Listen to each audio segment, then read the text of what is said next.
प्राणोपासना, दर्शन कहाँ और कैसे।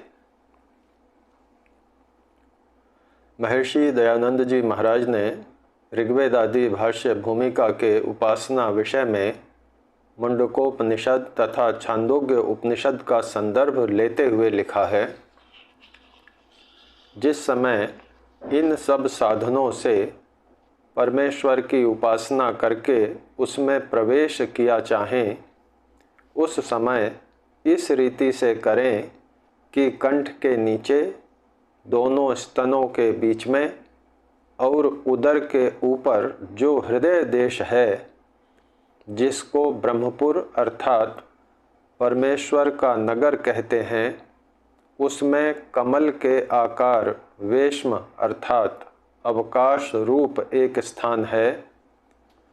उसके बीच में जो सर्वशक्तिमान परमात्मा बाहर भीतर एक रस होकर भर रहा है, वह आनंद स्वरूप परमेश्वर उसी प्रकाशित स्थान के बीच में खोज करने से मिल जाता है।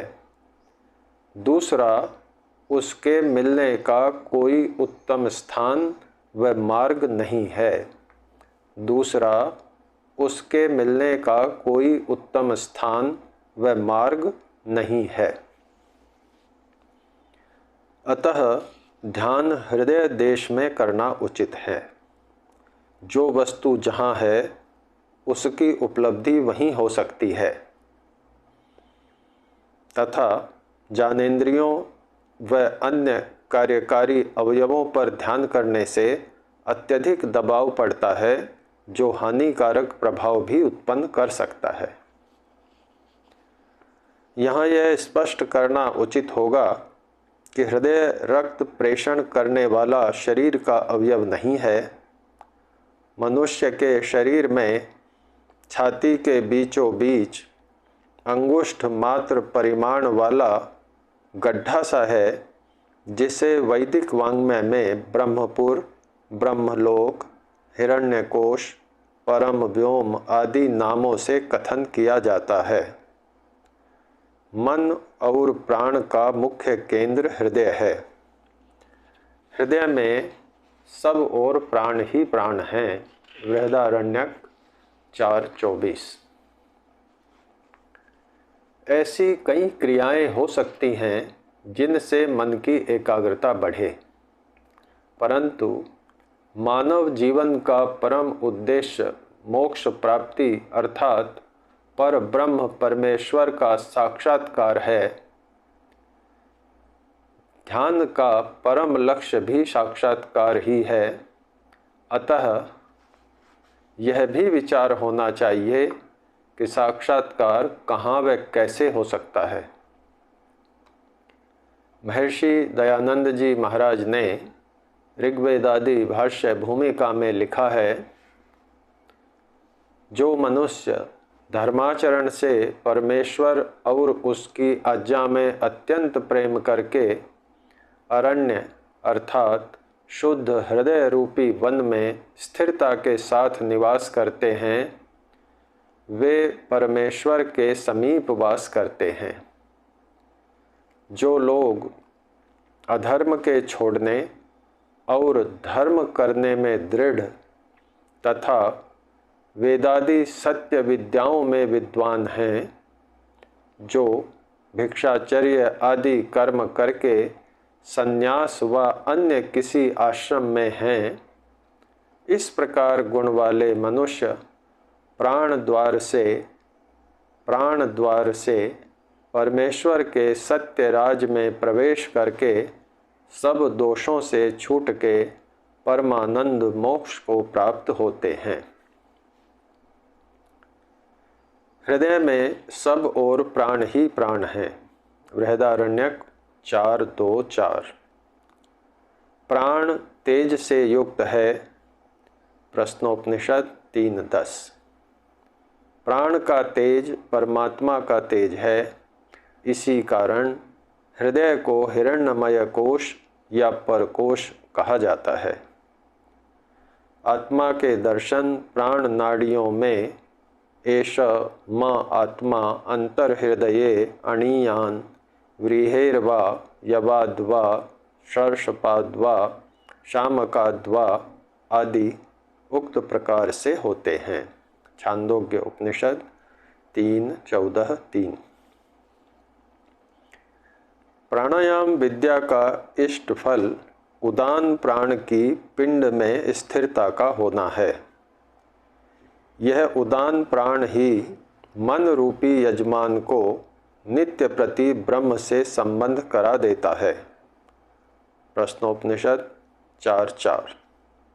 तथा मन से ब्रह्म का योग करने वाले योगी 9 गुणा 90 नाड़ियों से ब्रह्म को प्राप्त करते हैं।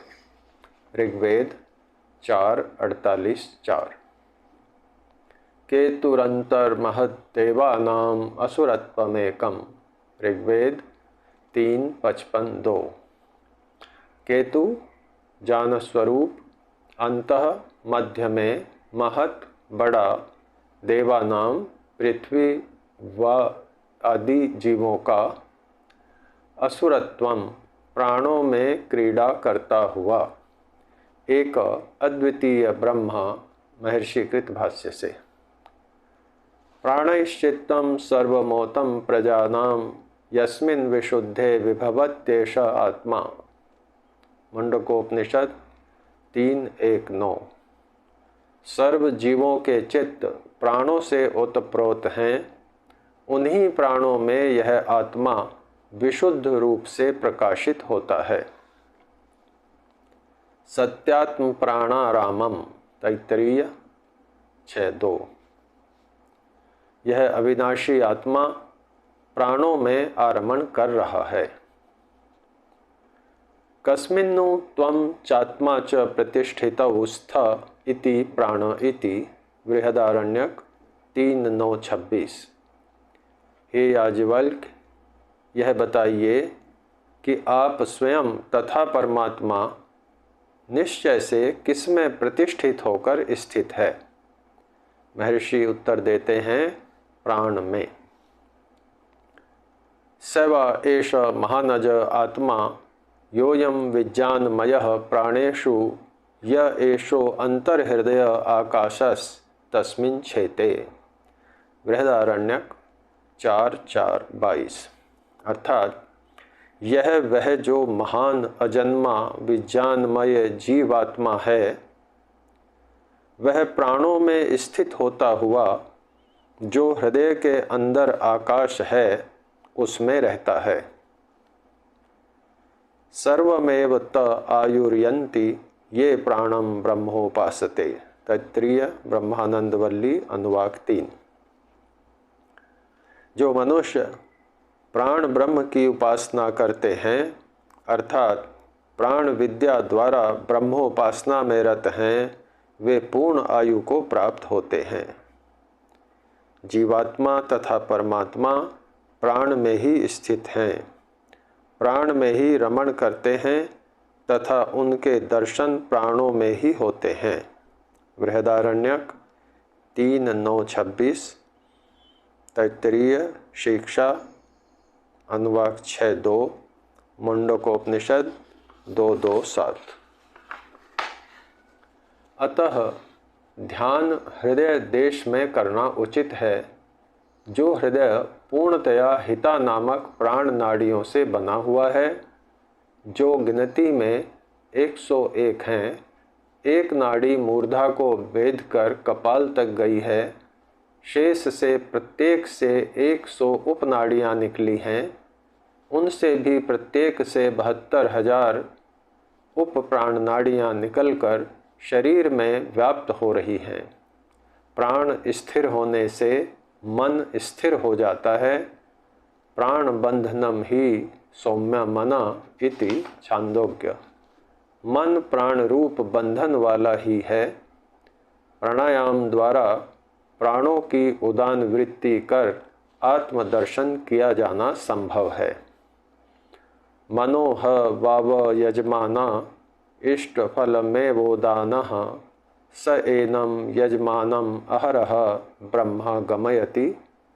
प्रश्नोपनिषद 4:4। तपेंद्र 15/3/2013।